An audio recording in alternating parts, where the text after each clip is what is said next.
Hi, my name is David Solomon, and today I'm going to be talking about this.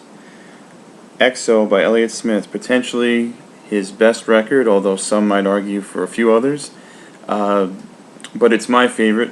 It's one of my two favorites, rather. Either or is a really good record, too, but this record is a phenomenal release, and it's actually sort of at the center of his career. It was his first major label release. It was released on DreamWorks Records, and it is also the first to incorporate a few things. It's the first album he put out to incorporate the piano. It's the first album he put out to incorporate an excess of harmonies, big layered harmonies, and that becomes really prevalent in the last track, which is an a cappella, harmony. But I'll get to that. The most interesting thing about this is that it doesn't sound distinctly different in writing from his previous releases, which are, they're released for Cavity Records and Kill Rock Stars, which are both indie record labels. But he still achieves a way, I feel, in this to really appeal to more of a mass population of listeners. And the way he does that is by the production. The production is slicker and more.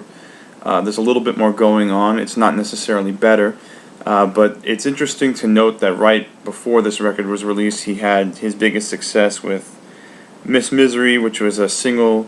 It came from the Good Will Hunting soundtrack, and it was nominated for an Oscar, believe it or not.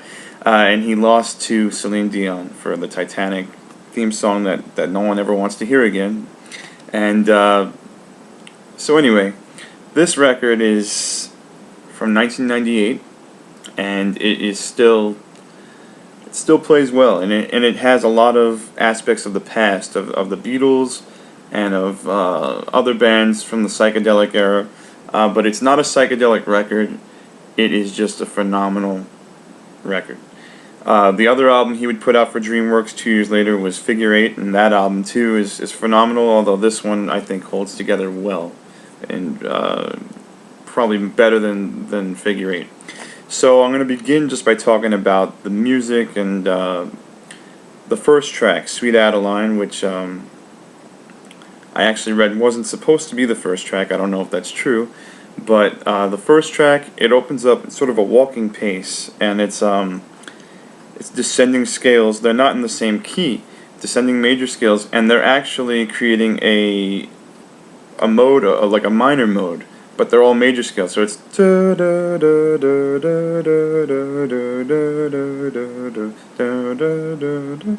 it's really, really cool because it's very simple, and you don't expect, as the song continues, you don't expect it to really explode. And actually, it has one of the most musically intense passages in all of Elliott's music. About 2/3 in, there's a piano fade, like a backwards piano, and then it explodes into these weird fourths and fifths, just joining and ending up in weird places. Elliott was a brilliant writer because he knew how to put chords together to make sense but not make it awkward as some other writers do. There's evidence in progressive rock music that that sometimes too many cooks spoil the pot, or too many chords make it sound like it's trying to achieve something. I never get that with Elliott, especially on XO. I feel that there's a lot of musical ideas put together in such a way that it makes for a consummate listening experience for someone that really wants to have a lot of rewarding listening experiences. And for someone that's just going to listen to it in the background for the first time and isn't really paying attention, it's deceivingly simple. The second track, Tomorrow Tomorrow, is probably the best guitar work ever recorded by this artist, and he was an amazing guitar player. He wasn't a flashy virtuoso in the sense of a Hendrix or a Van Halen, and obviously he didn't specialize as much in the electric guitar as those guys, but he could play electric guitar really well. On Tomorrow Tomorrow, it's a tour de force of acoustic, and it's an amazing tour de force. I don't know how many guitars are on there. It's at least 4. It could be like 50. Who knows? But it's like they're really joined together really well. There's a lot of arpeggiating. You could even sense a bit of flamenco technique, although he probably wasn't, experienced in that. It's just right there in front of you, this guy with who knows how many guitars going crazy, and the chord sequence is very simple, but the way he figures it in the bass keeps it very interesting to the ear, and he layers a lot of harmonies.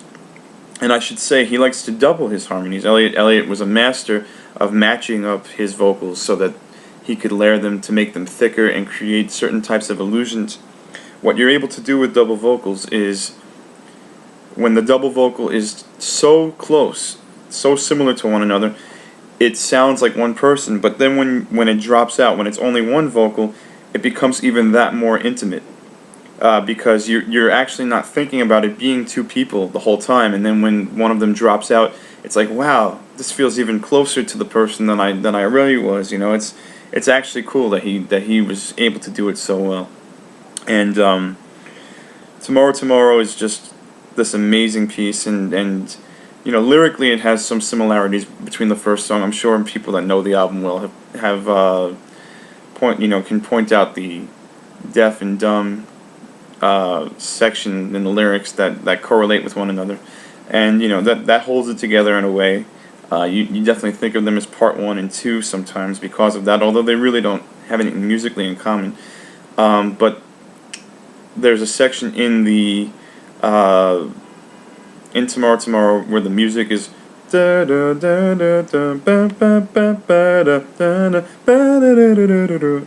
then the harmony is taken. I think this section is one of the highlights of the record, and it ends. He uses this device. It's a bluesy device. He uses it again in Baby Britain, which is the 4th track on the record. I think that's really cool. It's hard to tell when you're listening to the whole record, but there's definitely a similarity in the way he uses the notes in the guitar section on both songs. Anyway, the next track, Waltz Number Two, probably today his most famous song, and it's interesting because I think it's famous on the premise that it's just a very quality song and it's a very melodic song. It was the first Elliott song that I ever heard, and it was the song that drew me in. It begins sort of with a crossfade from Tomorrow Tomorrow into Waltz Number Two, and I definitely think of them as connected at the hip. The drums come in just straight waltz beat, very simple, doom, da, da, kick, snare, snare. And that's basically the premise of the whole rhythm section, although he adds a few fills. I should mention that he does, in this song, except for the strings, and in most of the album, he does all the instruments himself. He's a master musician. That's definitely true. He knew how to accommodate his songs like no one else. And that song really sounds, Waltz Number Two really sounds like a classical song. It sounds, if you stripped it away of its guitar, it's got an acoustic fronting the song. If you stripped it away of all the elements and you put it on the piano, you'd have a very good 19th century Chopin-esque piece. And it's really, I'm not even going to comment on the lyrics. It's just really musically a piece of art that you don't normally hear in pop music. It's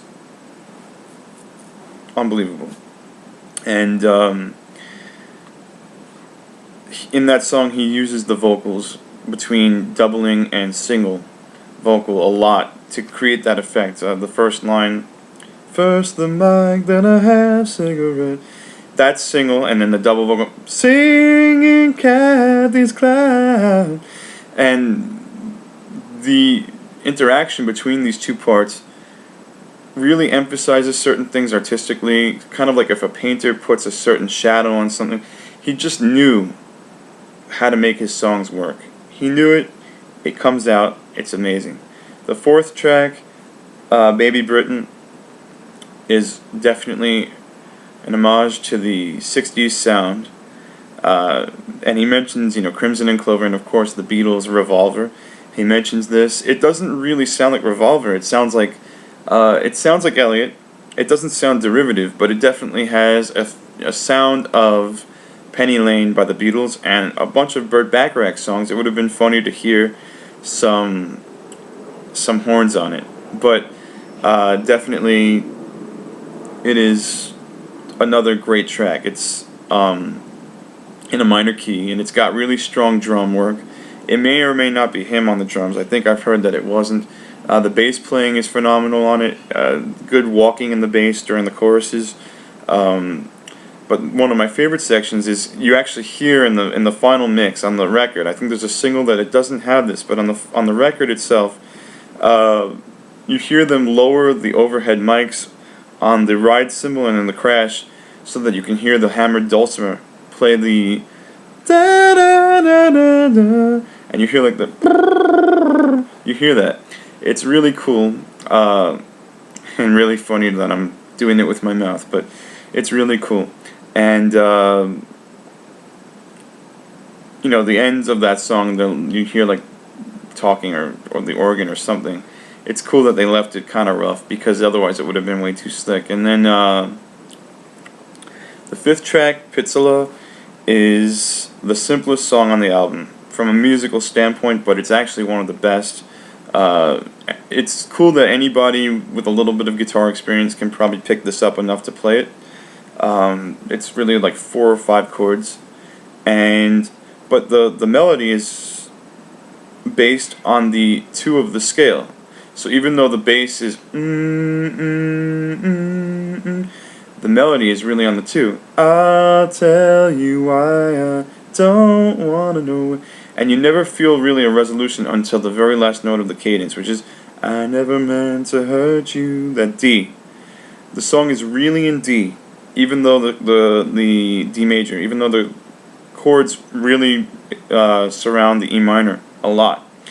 And I like in this song, he does something that you hear in a lot of Jewish music, and I think it might have been either unconscious or intentional, but it's definitely not a coincidence, in my opinion, that it shows up in a song based on a Yiddish or a Jewish word. Pitula is like little one of some kind, and what he's doing musically in the melody is he's extending in a lot of ways the syllables to more than one note. So it's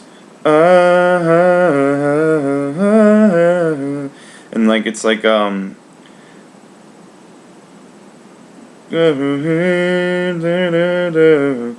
like a lot of one syllable words that just get a lot of notes to it, and that's very common in prayer in the Jewish tradition, and I think that he really hones in on something very special there.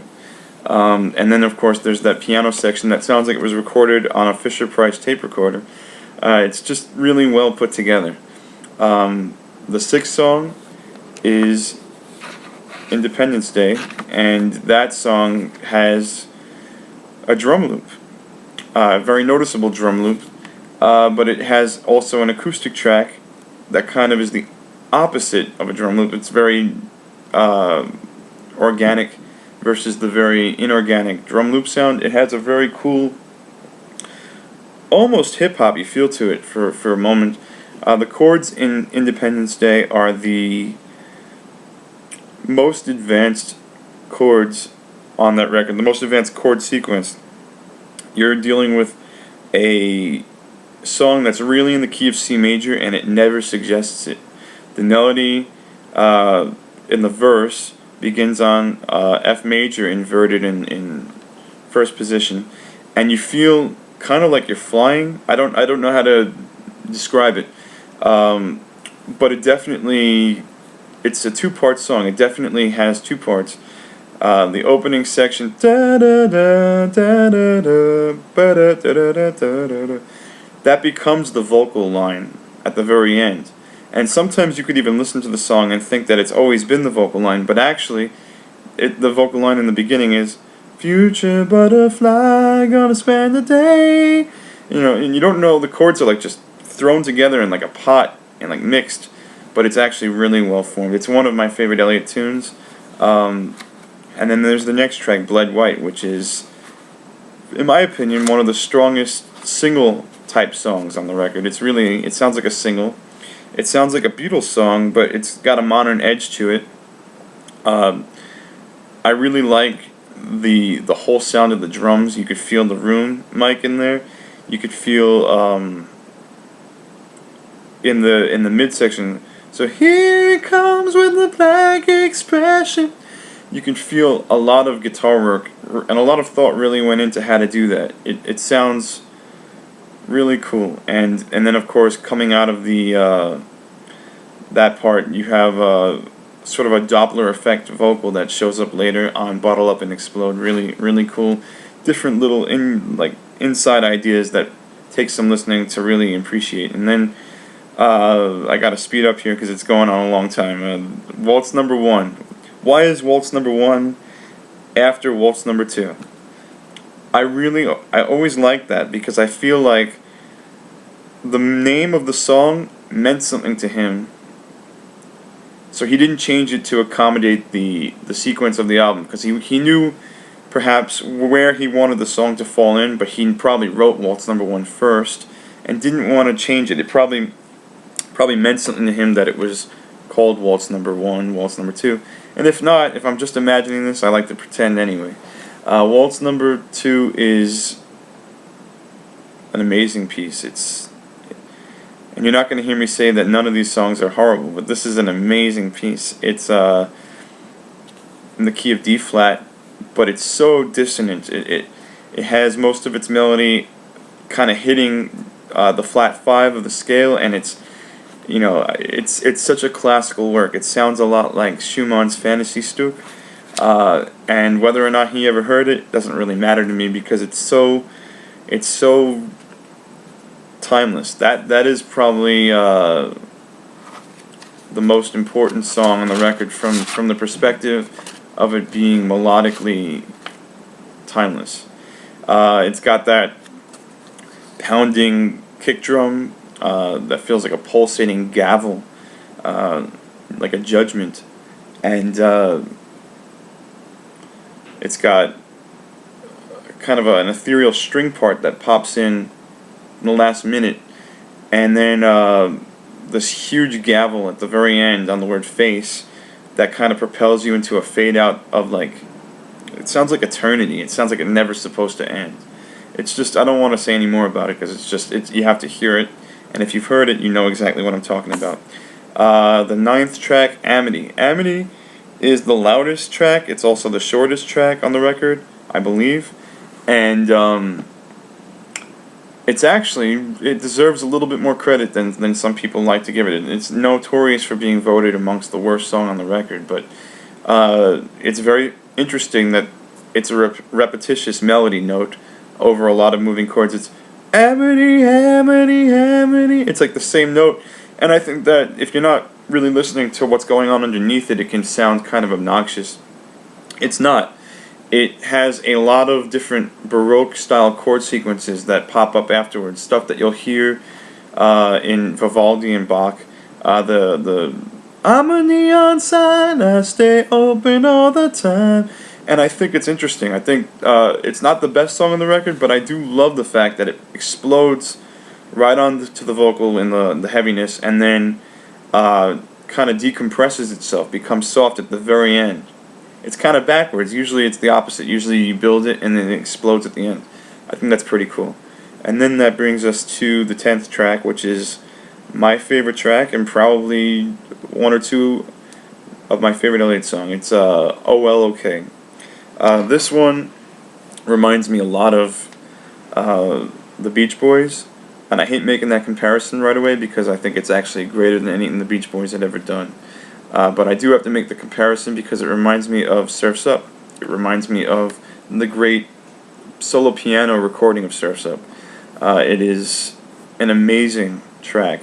There's a lot of diminished chords and melodic ideas built around diminished chords in this song.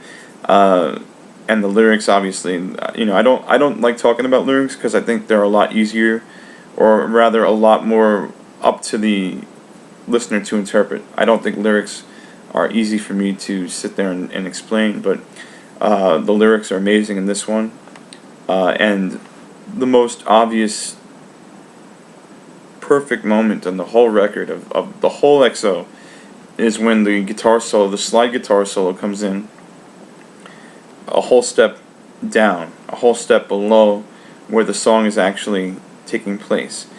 And if you're not really listening, it doesn't feel like it really fell. It doesn't really feel like it's a whole step down. It feels like you're still in the same key, but somehow it's very sad.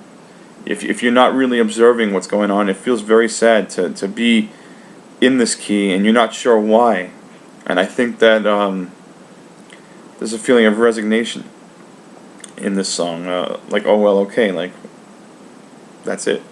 It's a phenomenal track, and I can't really say anything more than that. Bottle Up and Explode, the next track, actually the beginning sounds like Antonio Carlos Jobim, which is a song that he wrote with Heat Miser, and it's a Brazilian songwriter. It has that sort of Latin feel at the beginning, but it actually builds into a very power pop kind of sound. It's got the mellotron strings and the really strong verse. You know, this is a song that I think has a stronger verse than a chorus. It doesn't really have a chorus. It has a refrain at the end of the verse. And it's a really good upbeat tune. He knew how to write a really good upbeat tune without it sounding trite. He knew how to keep it emotive and very elegant and still somehow poignant. He didn't. You can compare a song like Bottle Up and Explode to a much weaker song like Fastballs. I don't even remember the name of the song. It's like, anyone could see the road that they walked on was fading. Something like that. There's a feeling that's the time period that XO came out in. The Bottle Up and Explode song is much more somehow subtler and much more emotive, even though they have a similar power pop sound. Finally, the next track, it's actually not the final track, but a question mark. And this leaves a lot of people with a bad taste, this song, because it has a saxophone, and God forbid anyone ever use a saxophone, you know. I think the way that the saxophone opens up the track, it's a baritone sax, and it's got about 10 seconds of foreplay before the track comes in. I think it's great. I think it's like, hey, you know what else we can do? We can throw in a feeling of jazz, but it's not really jazz. A question mark has really no elements of jazz in it. There's actually jazzier songs on XO, like Independence Day. But I feel that a question mark pays great homage to George Harrison's Savoy Truffle. It's got that hook in the sax that you hear in Savoy Truffle, that kind of feel. And I think it's just a really solid track. It ends in a section that you don't really hear in the beginning. It's a two-part song, and they kind of somehow work. My least favorite track on the record, and I still think it's a great track, is the 13th track. It's called Everybody Cares, Everybody Understands. The reason why it's my least favorite, I couldn't tell you for sure, but I think it just maybe a little bit longer than I'd like, and melodically, even lyrically, I don't think it's the standout track on the album. And it's right next to one of the best tracks on the album, which is the last track. Everybody Cares, Everybody Understands is, if I were to guess lyrically, it's very much about people saying things about things they don't really understand, related to drugs. It could be written from an intervention kind of perspective, from someone who's using, and musically, it's good. It's not my favorite, and I'll leave it at that. Although it sounds like I'm really shortchanging it. It sounds like I'm saying it sucks. Compared to any other songwriter, it would be a standout track, but for Elliott, it is not one of the standouts. The last track is, from my understanding, the earliest composition on the record. He claims to have written I Didn't Understand around 17, and it was originally a piano piece. And actually, frankly, I like it better on the piano. even though I think it's fantastic as an a cappella piece, on the piano, I think it would have been perhaps the best or second best song on the record.